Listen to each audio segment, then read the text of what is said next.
The audience are all seated. No stampede or jostle, not to mention injury. All the human athletes have registered, and their mixed sporting events with the Arcanist athletes have been properly planned and are ready to start in 3 days. I'm done. I can't even move a finger right now.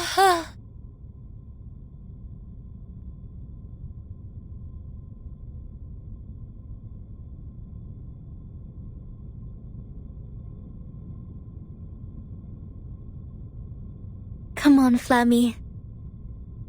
It's our turn.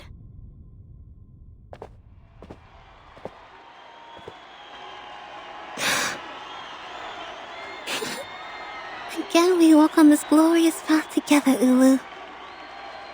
Run. Get yourself running, child. Light up the Uluru torch, as you have promised. As I have promised.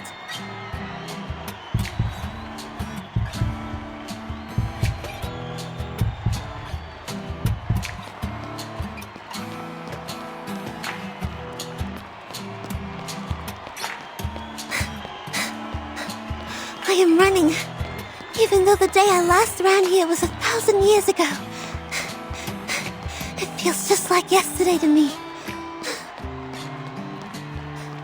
I run across the long track, stepping on the burning red soil. I am sweating like a sparkling star. I am going to the top of the stadium to light up the torch. Ulu, Ulu! Have I grown up as you wish? Am I new and different now?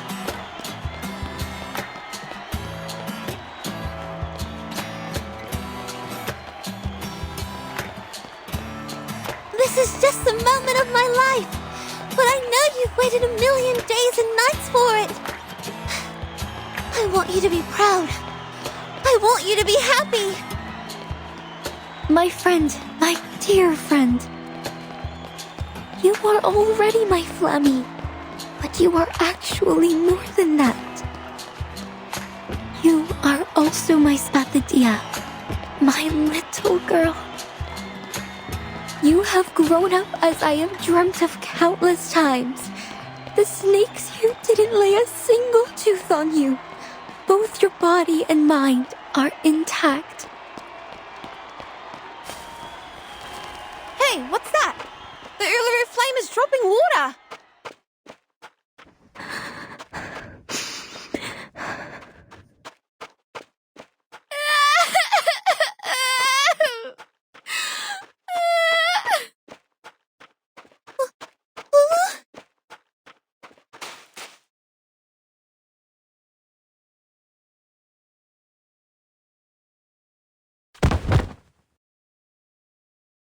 Flame!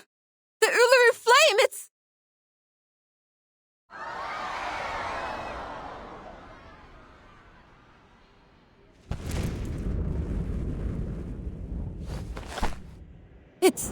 It's the Kid of Laplace!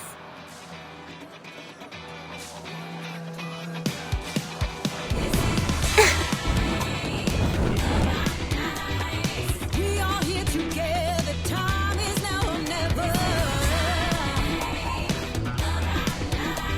In unity we find a way. Now go together, screaming on the sidelines. Flame! The Uluru flame, it's lit up again!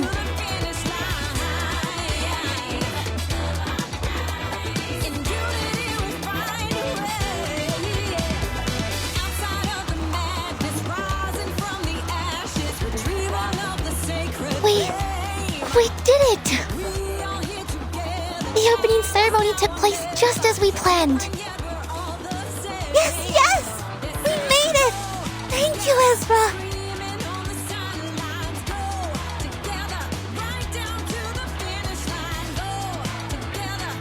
The flame is burning in your hand.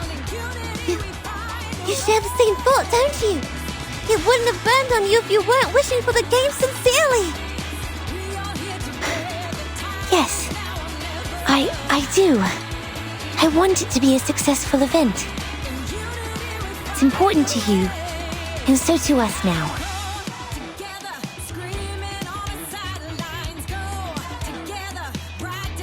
Mankind and Arcanists who are here with us or following the event through radio, TV, or internet, I invite you to witness the blazing of the Uluru torch.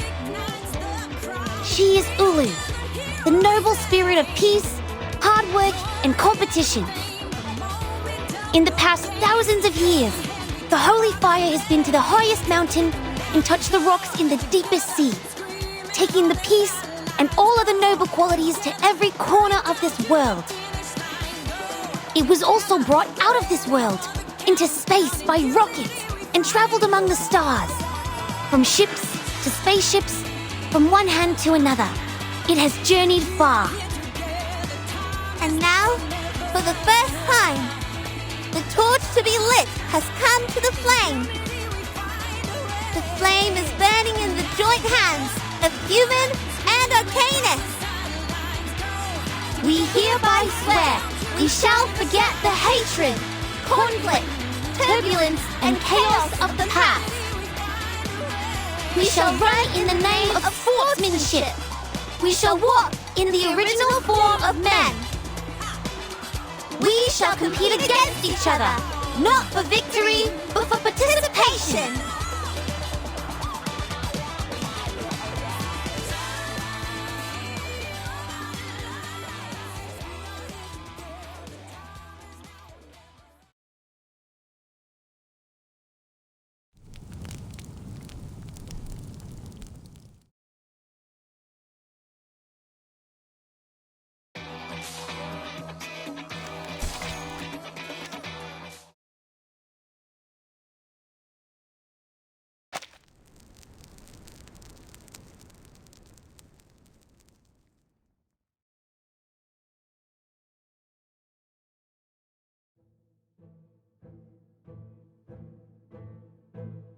So, did Miss Desert Funnel go to the hospital to visit Mr. Makua? Yeah, she bought all the magazines with that photo and brought them to... Oh, wait. I guess you don't know the story between Desert Flannel and Makua. No idea. I was in my room pondering what happened that day.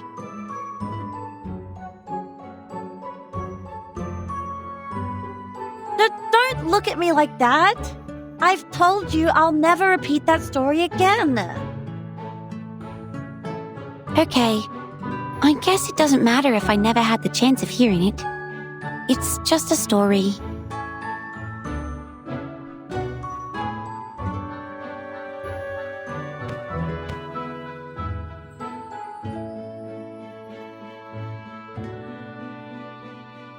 Fine, I will. I will tell it to you.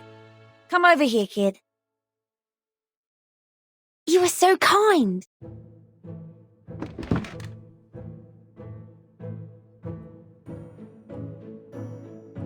You must all know that I have many jobs. These part-time jobs eat away most of my time, but the clients who gave me these jobs never let me go home empty-handed. If you were me, you'd know that if you are willing enough to take as many jobs as possible, you'd meet some strange clients. Like going to a school day pretending to be someone's mum, or braiding the hair of a punk hound in 302 pigtails for a blind man. Or waiting for a rare bird at midnight, carrying a camera which was expensive enough to pay for my apartment. I know. Sometimes my colleagues in the class would also hire others to help collect information they need. But if we have the time, most of us would prefer to take a walk in the forest and try our luck. Yes, that's exactly what my client said. He paid me well for the job.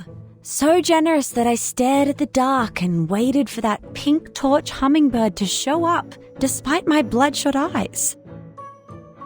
1 day, 2 days, and 3 days passed. I didn't even see anything like it.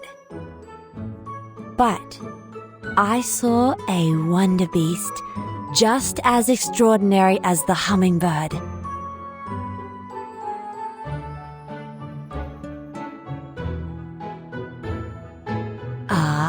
pink glittering platypus. Pink glittering platypus? It's pink and it's glittering. And who knows whether pink torch hummingbird is a strange nickname for that platypus. Of course I have to take a picture of it. But you know, a bird lover won't need a picture of a platypus. So I sold it to Kidding Fun, a children's magazine. What happened next should be very evident to you, if you read enough bad novels. Is that... Yes, that's right. That platypus was Makua, who took the transformation potion. Ah, but why would he do that? Perhaps he was looking for some fun, or maybe it was an accident. Anyway, according to him, someone pulled out a prank on him, and it was definitely not his own choosing. He quit his job the moment that picture was published. He left his friends and family and became a revenger, striving to put me into a miserable situation just like what he has gone through. So this time, after I made this fortune, I bought the apartment and every copy of that issue of the magazine.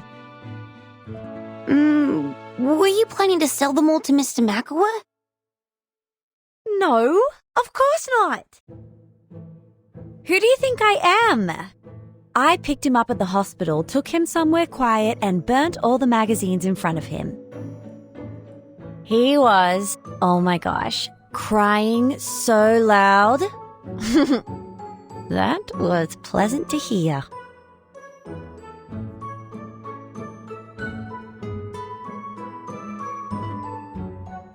Ms. Desert Flannel, Ms. Fatherdeer, and Mr. Ezra, the interview is ready to start. Please follow me to the stage. Ah, yes. In a minute.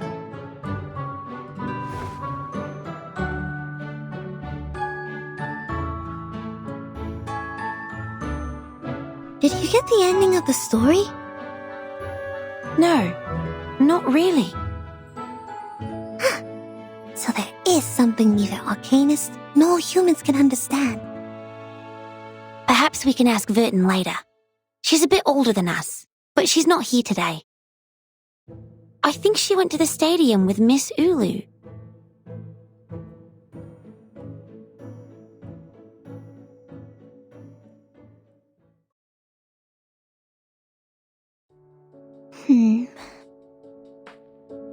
The gold-swallowing crowd, the apocalyptic hedonism, and the adventure on the island of numbers.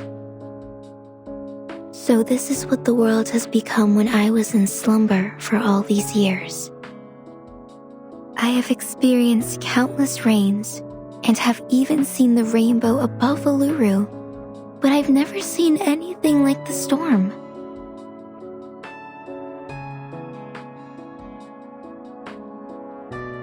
I can't believe it just changed everything so easily. But the Uluru Stadium is still here. I know there are spots with mysterious power in this world. They can provide a slim chance of survival in the storm.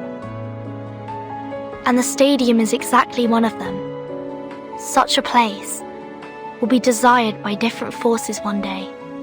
It's just a matter of time. Like the Manus Vindictae you talked about. To them, the Uluru Stadium is like a piece of meat to a hungry wolf. That's right. The Foundation has already launched the Uluru Guarding Project. It will be a long-term mission and involves a heavy workload, and the Australia branch doesn't have enough manpower for it. Fortunately, a lot of people went to the visitor window of the branch. They are worried about the stadium? Yes, a lot. They volunteered to station here to protect it, even at the cost of their own time and effort. They have built the Uluru Guardians, which consist of 31 arcanists and 29 humans. There are doctors, writers, taxi drivers, newsstand owners, and so on. And they are all among the audience of the games. You made it, child. This is indeed a brand new beginning.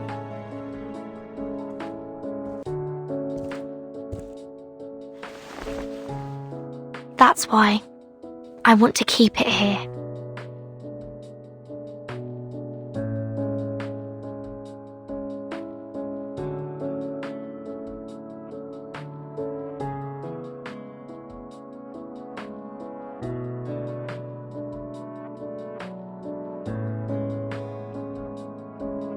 We shall run in the name of sportsmanship. We shall walk in the original form of men. We shall compete against each other, not for victory, but for participation. By both human and arcanist.